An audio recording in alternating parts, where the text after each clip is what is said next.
네, 여러분들 안녕하세요. 평기자입니다. 일단 오늘 영상 첫 부분에서는 토요일 날 촬영했던 부분을 많이들 헷갈려하세요. 뭐 미국은 나스닥 오픈 안 한다, 월요일 나스닥 쉰다, 독립기념일이다 이런 말도 있고, 반대로 미장은 휴장이 맞고 나스닥 선물지수는 개장한다 이런 말들이 많은데, 일단 제가 먼저 정리드릴 거는 다 맞습니다. 무슨 지표를 보든지 간에 선물은 개장하고 뭐 현물 시장에서 어떤 거는 휴일을 가지고 다 똑같고요. 제가 보고 있는 거는 이제 여러분들한테 말씀을 많이는 안 드렸지만, 저는 선물 시장을 보고 있기 때문에 제 차트에서는 7월 2일 이때 폐장을 하고 7월 4일 오전 7시에 개장을 한 것으로 나와 있습니다. 이거를 말씀드렸다면은 여러분들이 아셨을 수도 있는데, 말씀을 안 드렸기 때문에 모르시는 거예요. 그래서 뭐가 맞다, 뭐가 틀리다 그런 것도 없고, 크게 이슈가 된 것도 없어서 그냥 쉽게 넘어갈 일이다라고 생각을 합니다. 일단 제가 굉장히 중요하게 생각을 하는 거는, 이번 월요일 개장으로 인해서 만약에 하락이 발생한다면은 좀 조심을 해야 된다라고 말씀을 드렸지만, 이 선들 보시면은 지지가 안 깨졌어요. 그러니까 크게 볼 부분은 없다라고 생각을 하셔도 되고요. 이게 왜 안 깨졌냐? 여기서 지금 거래대금을 보면은 일단은 현물이나 그 미국의 전체적인 시장이 휴일을 갖고 있기 때문에 크게 영향을 줄 만한 거래대금은 들어오지 않았다라는 생각을 해볼 수가 있고요. 이로 인해서 또다시 생각을 해볼 수 있는 거는, 지금 그리고 있는 차트가 거래대금을 보면 알 수 있듯이 진짜 차트는 아니다라고 생각을 해볼 수가 있어요. 이게 진짜가 아니라는 이유는 거래대금이 많이 올라와서 이전과 같은 이런 거래대금을 띄워서 상승을 하나 하락을 하나 그 방향성이 나오게 되지, 지금은 그냥 횡보 구간에서 나오는 그냥 일반적인 지루한 장이다라고 볼 수가 있는 거예요. 자, 그렇기 때문에 지금 현재 보고 있는 비트코인의 차트도 정말 말도 안 되는, 이게 지금 움직이고 있는 게 맞나, 아니면은 흔히 말하는, 이런 표현을 좀 쓰기는 싫지만 심정지 차트가 온 게 아닌가 할 정도로 이 부분만 보시면은 뭐 크게 올라가거나 크게 내려가거나 하고 있질 않습니다. 저는 여기서 일본 차트에서 제가 말씀드리고 싶은 부분은, 일단은 거래대금도 많이 줄어들었고, 저는 이게 확실히 좀 하락세가 종결이 되는 게 보인다 싶으면은, 이게 저가를 내릴 때 거래대금이 한 이 정도만 충족을 해준다면은, 이때는 하락세가 끝나는 그런 기점에 있다라고 말씀을 드리고 싶어요. 하지만 나스닥에서 별다른 영향이 없고 거래대금 안 들어왔고, 비트코인도 이 증시를 따라가는 그런 패턴에 있어서 지금 현재는 별다른 움직임이 안 나오고 있다. 비트코인도 마찬가지로 지금은 진짜 움직임이 아니다 라고 말씀을 드릴게요. 그래서 오늘 차트나 어제 차트나 이번 차트를 보고 어디로 갈 것이다, 지지에 성공했다, 이제 저항 뚫는다, 아니면은 저가 뚫는다, 이 위아래 방향성 둘 다 틀린 거예요. 그냥 지금 차트로서는 이 방향성을 제시하면 안 된다라고 말씀을 드릴게요.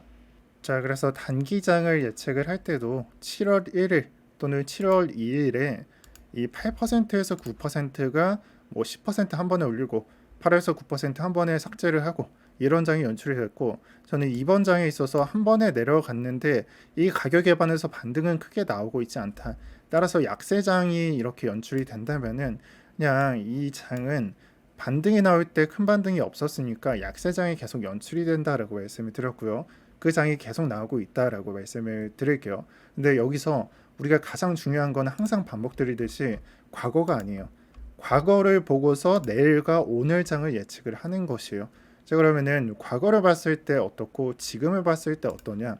이제 슬슬 반등이 나오는 시기에 맞춰서 반등이 안 나왔던 장에서 이 과매도를 찍은 다음에 다시 반등 차트를 그릴 때 반등이 나오고 있는 걸 알 수가 있습니다. 다만 여기서 우리가 주목을 해야 되는 거는, 이 장은 이 위아래로 크게 먹는 장이 아니에요. 지금 반등 크기를 보면 알 수 있듯이 이 10% 올린 것도 그냥 바로 그냥 뺄 정도로 이 상승량 대비해서 하락량을 그냥 하루 이틀이면은 뭉갤 만한 그런 장이 진행되고 있고요. 그냥 짧게 먹는 게 답이다. 정말 스윙으로서는 답이 없고 단타나 스캘핑으로서만 볼 수 있는 장이다 라고 말씀을 드릴게요. 그래서 이 장보다는 지금 장이 좋고, 이 장이 좋아지고 있는 이유는 이런 좀 휴식기가 지나고 다시 개장을 할 시기에 맞춰서 거래대금이 조금씩 들어오고 있다라고 분석을 하면 되겠습니다. 단지 이 장 안에서 이 아래로 갔다, 보조 지표가 아래로 갔으니까 위로 올라간다라고 해서 이제부터 반등이 진행된다. 그런 방향성은 제시 안 드릴게요. 이 장에서도 위로 올라갔으니까 이제 저가를 뚫는 차트가 진행될 것이다라고 말씀을 안 드리고, 제가 내일이나 이번 주 적어도 한 화수 정도쯤에 분석을 하는 게 맞지 않나 저는 생각을 해봅니다. 자, 정말 웃긴 말이긴 한데요. 이런 불안정하고 되게 예측할 수 없는 장에서도 제가 방향성을 예측을 해보자면은 새벽이나 내일 오전쯤까지는 그렇게 장이 안 좋겠지만 지금 상승분이 계속 진행되고 있잖아요. 이 상승이 조금씩 꺼지고 있는 게 보이고, 그 다음에 새벽에는 좀 조정을 하다가 만약에 좋아지려면은 오전장이 되어야지 좋아질 수 있다라고 보겠습니다. 그래서 큰 변동성을 갖게 되는 것은 새벽 타임하고 오전이다. 하지만 그때에 맞춰서 나스닥 차트를 보게 되면은 지금의 방향성을 뭉갤 수도 있고 그 추세가 유지가 될 수도 있다라고 저는 생각을 합니다. 정말 제가 두 번 반복을 하지만 여기서는 방향성을 예측하지 않도록 하겠습니다. 하지만 시간대만 예측을 해볼게요. 새벽하고 오전경으로 그냥 이런 식으로 저는 보고 있습니다. 그리고 중요한 것은 내일 차트에 나오게 되니까 제가 내일 방향성을 다시 예측해 드리도록 하겠습니다. 자, 오늘이 월요일이죠. 월요일 날 뭘 확인을 해야 되나요? 주봉이 마감되고 새로운 주봉이 출발을 하는 날짜입니다. 그게 중요한 게 아니죠. 주봉에서 우리가 보고 있는 게 뭐예요? 50일선과 20일선이 되겠죠. 지금 이 이격을 보게 되면은 여기서는 이격을 이동평균선 간의 격차라고 말을 하는데, 저는 캔들과 격차를 보겠습니다. 이전에 이동평균선과의 캔들 격차 어땠나요? 정말 좀 넓었죠. 지금까지 아직까지도 20일선은 격차가 해소되지 않았고요. 하지만 여기서 확인을 할 수 있는 것은 5일선과 캔들이 지금 거의 만나는 포인트에 있다. 이게 다음 주가 되면은 거의 만나게 되겠죠. 자, 따라서 이번 주 있죠. 7월 4일부터 며칠까지? 10일이나 11일까지 이 캔들이 올라가서 21.5K 이 정도 부근을 터치하면은 5일선과 만나게 됩니다. 관점에 의해서는 매수가 가능한 거고요. 나는 여기가 싫다 하면은 그냥 바닥을 기다리세요. 이 바닥이 언제냐? 7월 11일부터 7월 18일 또는 17일까지 대략적으로 19K에서 20K에서 만나게 됩니다. 자, 이게 어떤 포인트냐? 과거에 우리가 저가에서 매수를 할 수 있었다면 여기서 5일선과 만나는 지점에서 생겨나게 되었다라고 해서 지금 지점이 딱 이 포인트에 있는 거예요. 만날까 말까. 하지만 지금은 만나지 않았고 앞으로 만나게 된다면은 저가 매수로서 기회를 갖는다라고 생각을 해볼 수도 있겠습니다. 저는 여기서 조정을 안 받는다면 30% 정도를 고려 중이고, 만약에 내려가게 된다면은 추후에 1차 매수로서 절반 비중 들어가겠다라고 말씀을 드릴게요. 지금 아직까지도 현금 100% 들고 있고 매수하지 않았습니다. 만약에 장기 포트를 노리려면은 여기 표시되어 있는 9월을 노리는 게 가장 무난하다라고 저는 보고 있고요. 이게 2, 3개월째 반복이 되고 있으니까 너무 지치죠. 하지만 7월에는 매수 기회 분명 생겨날 것이다 라고 보고 있어요. 그리고 며칠 안 남았다라는 게 핵심입니다. 정말 핵심 날짜는 7월 중순이 될 거고요. 이전까지는 매수 기회라고 말씀을 드린 적이 없으나 3월장은 제가 매수 기회라고 말씀을 드린 적이 있지만 이전까지는 없었죠. 그렇게 본다면 정말 일생일대의 기회가 오고 있는 게 아닐까 싶습니다. 아마 여기랑 여기서 추가 하락이 발생해서 여기서 기회가 난다면은 그 가격 차이도 예전처럼 뭐 마이너스 뭐 50%를 간다든지 뭐 60%더 깎인다든지 그런 식으로는 예상하고 있지 않고요. 정말 커봤자 30%에서 40%. 하지만 매수 기회를 살리려면은 이때부터는 적어도 매수를 좀 고려하면서 진입을 해야 된다라고 말씀을 드릴게요.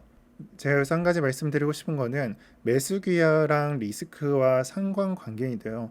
리스크를 가져간다라고 하는 것은 매수 기회를 그만큼 좀 빠르게 가져간다는 것이고요. 난 리스크가 정말 싫어. 나 여기서 매수할 거야 라고 생각한다면 어때요? 매수 기회가 안 올 때는 매수를 할 수 없겠죠. 이 말을 매수 기회가 적다라고 표현을 합니다. 어떻게 해야 될까요? 적정 가격에서 그냥 분할 매수를 하는 게 정답이 되겠죠. 이거는 장투나 뭐 스윙 개념에서 한 거고요. 스케이핑은 예외입니다.